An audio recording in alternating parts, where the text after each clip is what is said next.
Assalamualaikum, selamat siang Bapak Ibu sekalian. Perkenalkan, nama saya Happy Februman Fajarudin Amal Putra. Saya sebagai seorang pengajar di program studi perencanaan wilayah dan kota Institut Teknologi Bandung. Pada kesempatan ini, saya akan menyampaikan perkuliahan studio proses perencanaan yang berisikan materi mengenai kegiatan survei dan pengumpulan data.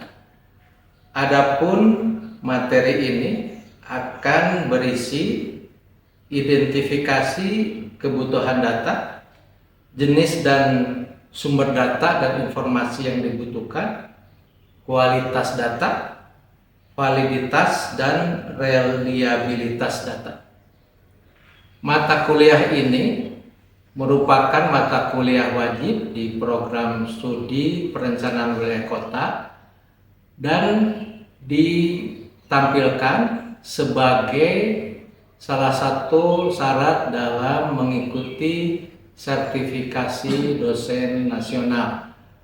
Pada kesempatan berikutnya, saya akan menampilkan video secara lengkap mengenai materi yang dibahas di dalam mata kuliah studio proses perencanaan ini.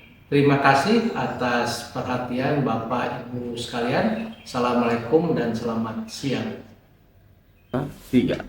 Baik, Assalamualaikum, selamat siang mahasiswa semua. Baik. Hari ini kita akan melanjutkan perkuliahan mata kuliah yang saya ampu, yaitu PL 2202 Studio Proses Perencanaan. Baik, pada perkuliahan kali ini kita akan membahas mengenai persiapan survei yang akan menjadi lanjutan dari bahan yang sudah kita bahas pekan lalu. Di pekan lalu, di kelas kita sudah membahas perumusan konsepsi survei yang berisi bagaimana merumuskan persoalan tujuan, kemudian sasaran survei, kemudian bagaimana kita belajar mendelineasi wilayah survei. Tentu mahasiswa masih ingat ya. Nah, bagaimana sekarang mahasiswa bisa memahami apa yang sudah diperoleh di pekan lalu? Silakan, siapa yang bisa? Oh, Naila, silakan. Naila, bagaimana merumuskan persoalan, tujuan, dan sasaran survei? Baik, jadi nantinya kemarin itu kami dipelajarin untuk mencari hambatan dan potensi dari 5 aspek, yaitu ekonomi, sarpras, Visling, Kelempong, dan juga Sosduk yang terdapat pada daerah yang nantinya kami akan survei. Kemudian dari hambatan dan potensi tersebut kami menyusun gap yang mana nantinya akan mendapatkan isu per aspeknya. Dari isu per aspeknya itu kami integrasikan lagi menjadi isu utama dan kami dapatkan juga terkait tujuan dari isu tersebut. Kemudian setelah mendapatkan tujuan yang sudah tersusun, kami merumuskan sasaran dari tujuan tersebut, Pak. Baik, rupanya Naila sudah dengan baik ya memahami bahan yang sudah kita bahas pekan lalu ya. Kemudian di pekan lalu kita juga melakukan pendelineasi wilayah survei yang akan kita lakukan. Siapa yang masih ingat? Silakan, silakan. Oke, jadi kemarin delineasi wilayah yang kami dapat untuk survei studio kedepannya itu adalah Kecamatan Parigi di Kabupaten Pangandaran. Nah, untuk Kecamatan Parigi sendiri itu merupakan ibu kota dari Kabupaten Pangandaran itu sendiri dan terdiri dari 10 desa. Parigi sendiri telah ditetapkan untuk menjadi simpul administrasi serta pusat kegiatan lokal atau PKL. Baik, jadi 2 hal yang sudah kita lakukan ya di pekan lalu, kita sudah bisa perumusan persoalan, tujuan dan sasaran survei. Kemarin kita masuk mendelineasi wilayah survei ya, dengan studi kasus yang tadi sudah kita sampaikan ya. Baik, materi saat ini kita akan melanjutkan untuk membahas identifikasi kebutuhan data ya. Kemudian materinya apa saja, kita akan melihat jenis dan sumber data dan informasi ya. Kemudian kualitas, validitas, dan reliabilitas dari data yang akan kita peroleh ya di lapangan. Jadi data dan informasi ini akan kita uraikan menjadi 3 hal ya, kedudukan dan klasifikasi data seperti apa, kemudian kualitas dan sumber data, kemudian juga ada kesahihan dan kehandalan data. Jadi 3 materi yang akan kita uraikan pada perkuliahan saat ini. Nah, pertama kita ingin melihat kedudukan dan klasifikasi data. Nah, bagaimana kita memahami ada perbedaan atau persamaan dari data dan informasi. Apakah data dan informasi itu sama? Nah, ada yang bisa merespon? Nah, silakan. Coba Pak. Ambil. Kalau dari yang saya pahami, data itu seperti gabungan satu-satunya fakta yang terpisah yang ada di lapangan. Tapi kalau informasi itu sudah diberikan konteks, misalnya kalau yang saya paham itu misalnya data adalah data usia setiap orang. Tapi ketika diberikan konteks bisa menjadi komposisi sebaran usia dalam suatu kecamatan. Misalnya tadi dalam skala kecamatan bisa jadi jumlah kecamatan ini, jumlah usia, jumlah masyarakat di suatu kecamatan dibandingkan kecamatan lain, barulah bisa menjadi informasi, misalnya menjadi pemusatan atau sebaran kepadatan wilayah. Bagus sekali. Jadi kita sudah akan mengurai ya, ada data dan informasi. Data itu kita sudah melihat fakta-fakta ya, ada angka-angka, nanti kita dapat teks, ada dapat dokumen ya, gambar, ada bagan, ada suara ya, dan sebagainya.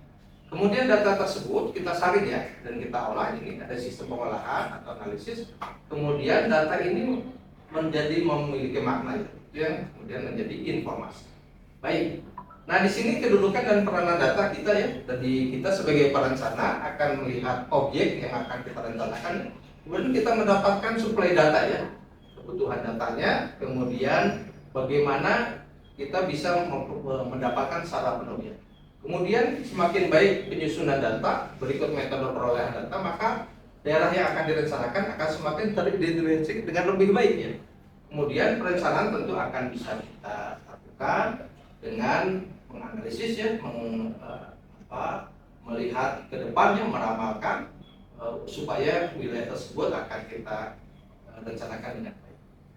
Nah, ini ada peran data dalam 3 tahap proses perencanaan ya. Berdasarkan posisinya ada tahapan fakta ya, kita mendapatkan data untuk menggunakan fakta di lokasi perencanaan kita seperti apa.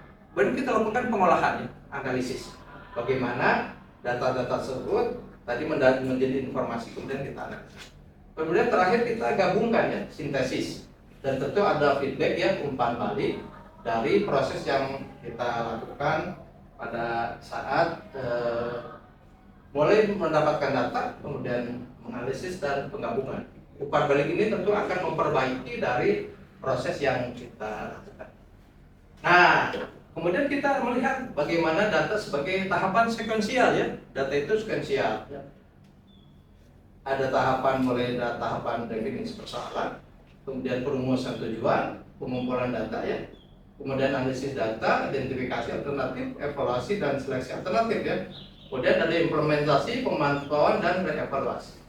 Nah, kira-kira dari siklus ini kita dari tahap mana dan bagaimana menjelaskannya? Bagaimana? Nah, Nabi bisa menjelaskan. Oke, Pak. Jadi kalau buat pengumpulan data di tahapan sekuensial itu kan dia itu dirumuskan berdasarkan tujuan dan sasaran yang ditentukan terlebih dahulu.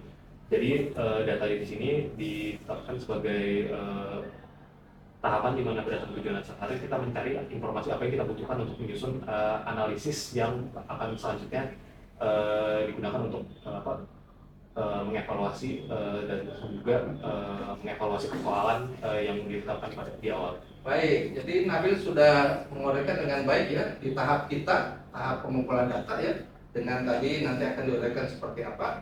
Kita sudah tadi menyambungkan ke perumusan dan masuk ke analisis data dasar. Baik, nah di sini kita uraikan lebih jauh bagaimana pengumpulan data kita lakukan ya. kita rumusan tujuannya kita dapatkan, kemudian kita mendapatkan nanti di lapangan analisis data dasar ya.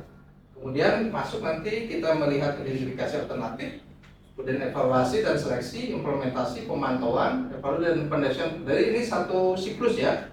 Pengumpulan data akan memberikan umpan balik di tahap perumusan, tahap analisis, identifikasi, evaluasi, implementasi, pemantauan, evaluasi dan penelitian persoalan.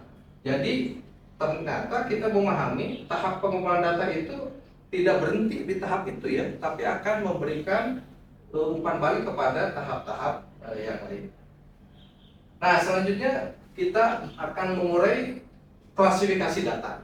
Jadi minimal ada 4 ya karakteristik dari klasifikasi data. Pertama ini persons ya, pengalaman, bagaimana nanti kita menggali data dari personal yang mendapatkan pemahaman terhadap wilayahnya.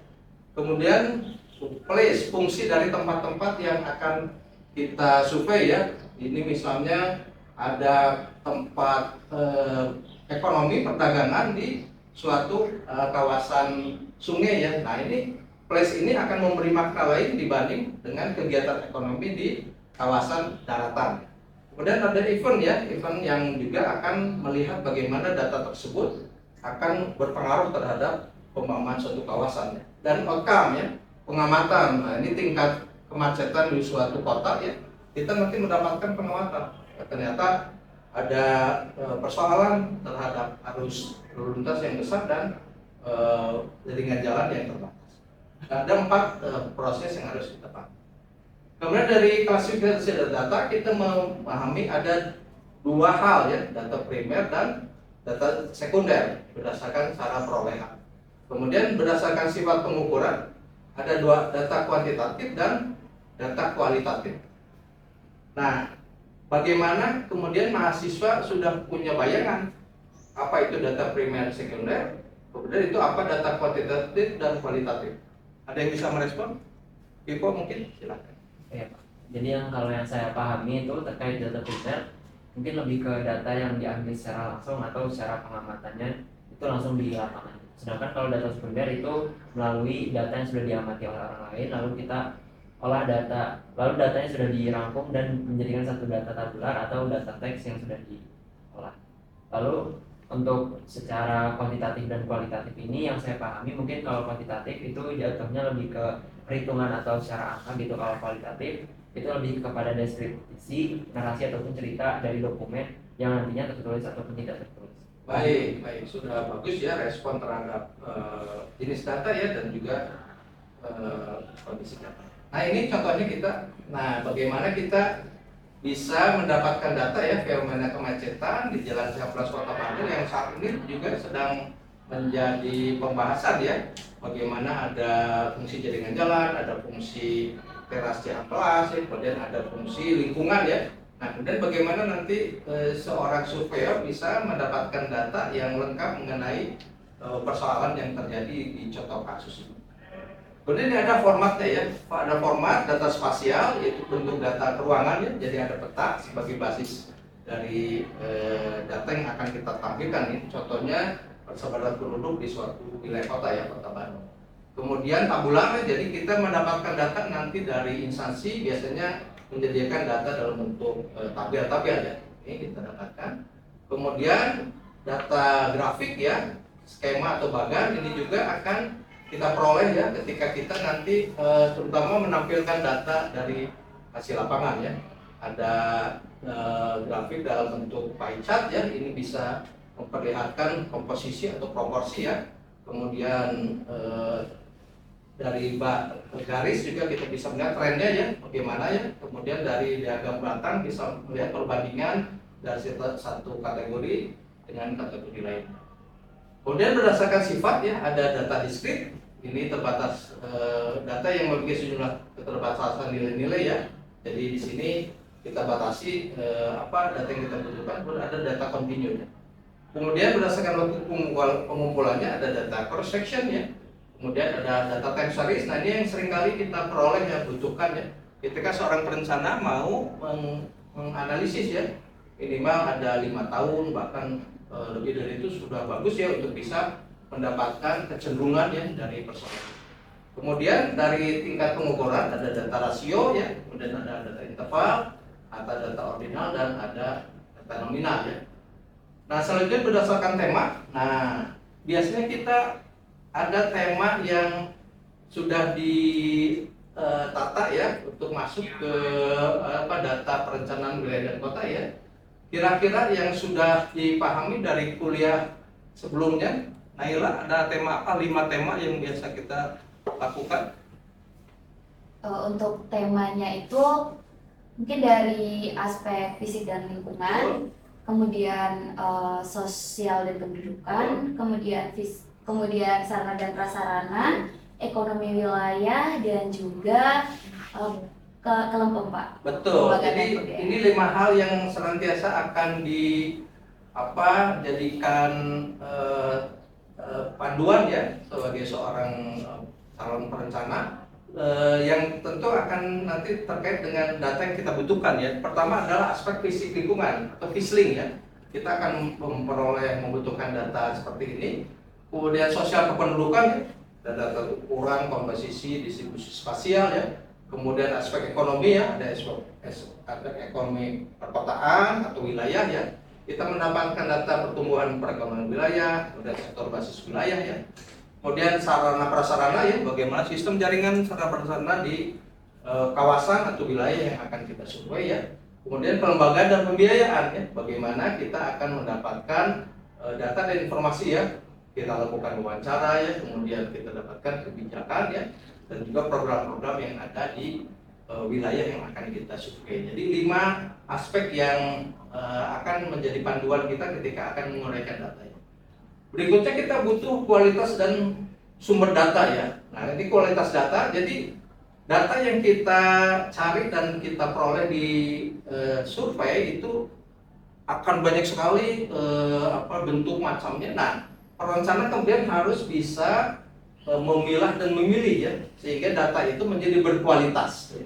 Nah kualitas data ini yang harus kita dapatkan sehingga ketika menganalisis datanya tidak dipertanyakan ya, atau datanya menjadi bias ya, tetapi data ini tepat untuk dilakukan analisis dan pengambilan keputusan.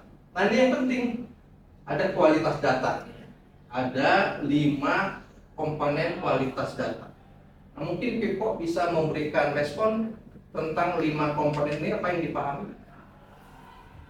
Jadi kalau terkait kualitas data itu sebenarnya kalau kayak data-data yang tidak akurat itu takutnya ini sih Pak, menyebabkan kayak bias gitu, terutama dalam pengumpulan datanya.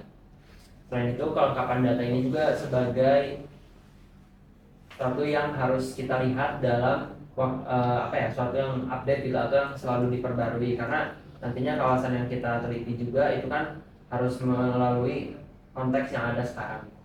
Selain itu terkait konsisten sendiri, data ini harus konsisten atau tidak berbeda-beda gitu antara satu dengan yang lainnya gitu, antara banyaknya data.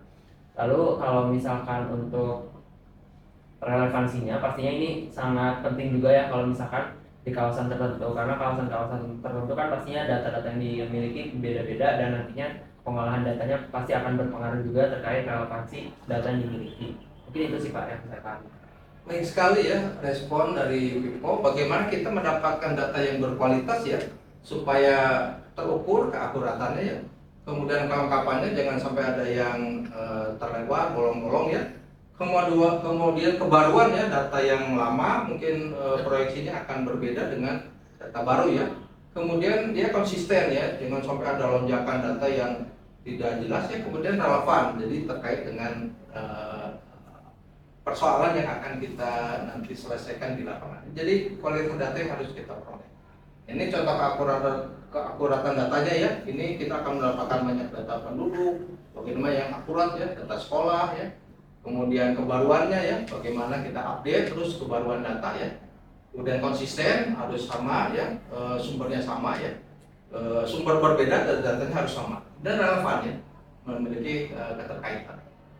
Kemudian kita masuk ke kualitas dan sumber data. Sumber datanya itu sendiri ya, kita butuh subjek ya, data yang diperoleh. Kemudian kita akan mengindustrikan data apa yang kita butuhkan ya.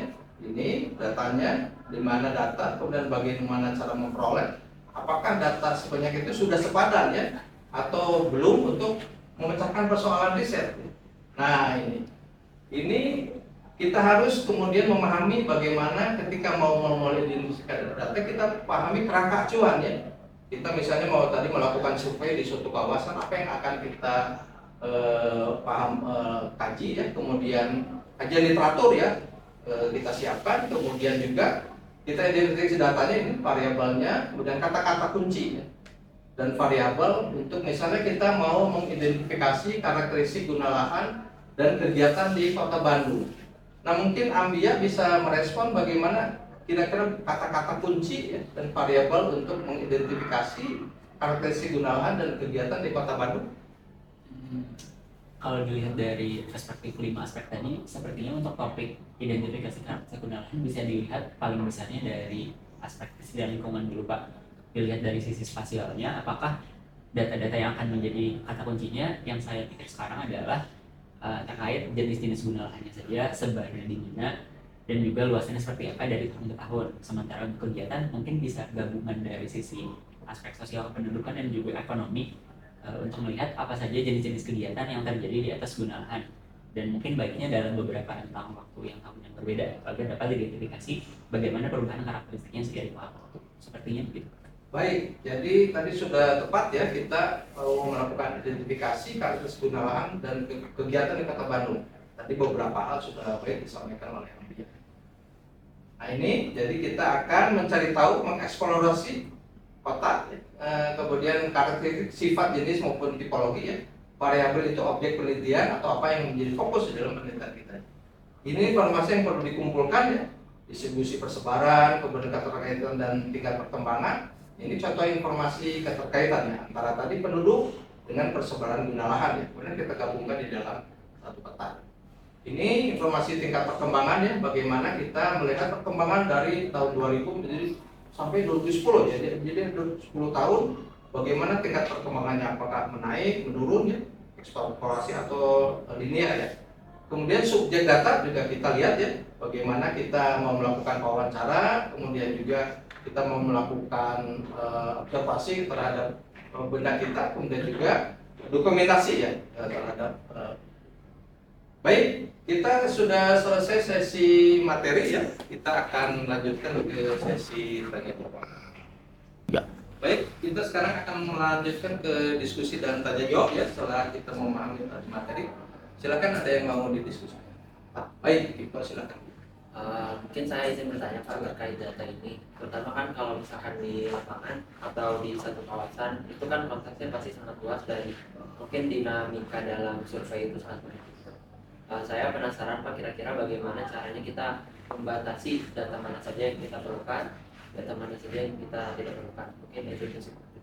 Baik, pertanyaan sangat relevan ya dengan materi kita. Jadi ini yang menjadi pegangan kita, bagaimana melihat data. Nah dari ini kualitas data ya, walaupun tadi memang wilayah perencanaan kita kadang-kadang luas ya, gitu ya, satu area luas. Nah bagaimana didekati dari 5 pendekatan ini ya, kita mendapatkan data yang akurat ya, dengan segala keluasan area, keluasan lokasi. Coba kita cari yang akurat seperti apa. Kemudian kelengkapan komplit. Memang ini juga tadi semakin luas wilayah kan harus semakin lengkap ya. Nah, coba kita minimal ada yang mencukupi di 5 aspek kita ya, yang harus kita dapatkan. Kemudian kebaruan tadi betul update dari wilayah yang luas, bagaimana data tersebut masih bisa kita update. Misalnya 5 tahun terakhir gitu ya, jangan sampai mendapat data yang lama. Kemudian konsisten, ini juga seringkali di lapangan kita tidak mudah mendapatkan data yang konsisten ya. Nah ini harus kita upayakan, wilayahnya luas tapi data kita konsisten. Kemudian terakhir relevan, data-data yang kita dapatkan sesuai dengan tema riset kita. Kalau kita tadi risetnya identifikasi karakteristik guna lahan, seluas apapun nanti data yang kita peroleh, kita masuk tetap ke data yang relevan. Kira-kira begitu Pak, sudah bisa menjawab. Sudah cukup sih Pak, mungkin lebih ke data-data yang kita punya itu harus melalui kualitas data tadi sudah. Betul, baik, tepat sekali. Selanjutnya, silakan Ambia, ada yang mau didiskusikan. Silakan. Mau mengkonfirmasi kembali terkait kualitas data ini.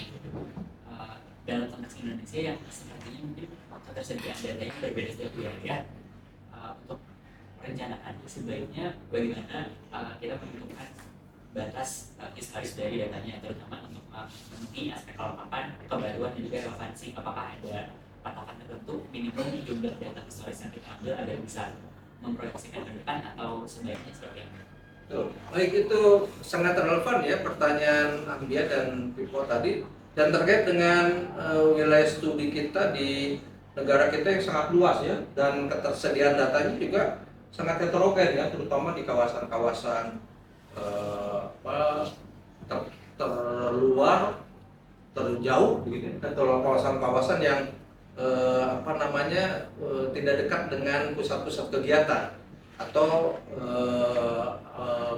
kawasan yang masih berkembang. Jadi kita seringkali belum didukung oleh kelengkapan data ya dari dinas instansi terkait. Nah, sehingga untuk mendapatkan data yang homogen seluruh wilayah nampaknya ada kendala. Nah, jadi minimal kita dekati dari 5 kriteria ini, tetapi ada kesamaan minimal dari sisi historis, ada 5 tahun terakhir gitu ya yang diperoleh, walaupun 5 tahun terakhir juga berbeda-beda ya kelengkapannya. Satu kawasan sangat lengkap datanya, yang kawasan-kawasan yang terpencil, terluar, terjauh itu kadang-kadang sangat terbatas ya wilayahnya ya. Contohnya di Ica itu daerah mana? Di Sangihe ya.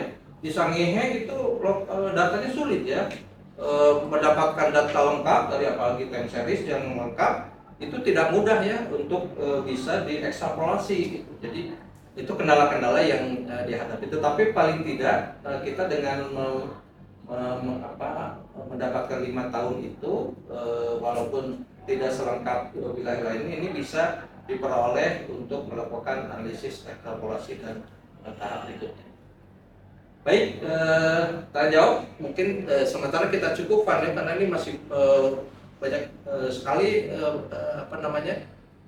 langkah-langkah yang harus kita siapkan ya untuk berikutnya. Nah, ini yang kemudian kita akan melanjutkan ke kesimpulan ya. Kesimpulan kita sudah tadi dapatkan apa yang dipahami dari mata kuliah ini.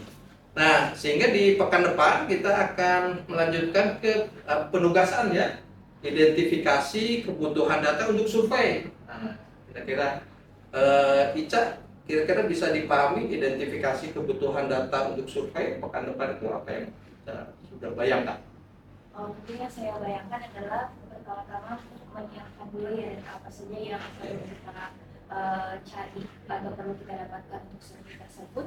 Kemudian kita lihat juga untuk ketersediaan dan cara mendapatkan data ini akan seperti apa. Mungkin melis terlebih dahulu lembaga mana saja yang perlu kita datangi untuk mendapatkan data tersebut, atau perlukah turun ke masyarakat untuk wawancara langsung dengan masyarakat dan sebagainya. Oke, seperti itu. Baik, jadi pekan depan kita mulai lanjutkan mengidentifikasi kebutuhan data untuk survei di lokasi yang akan kita lakukan studi proses.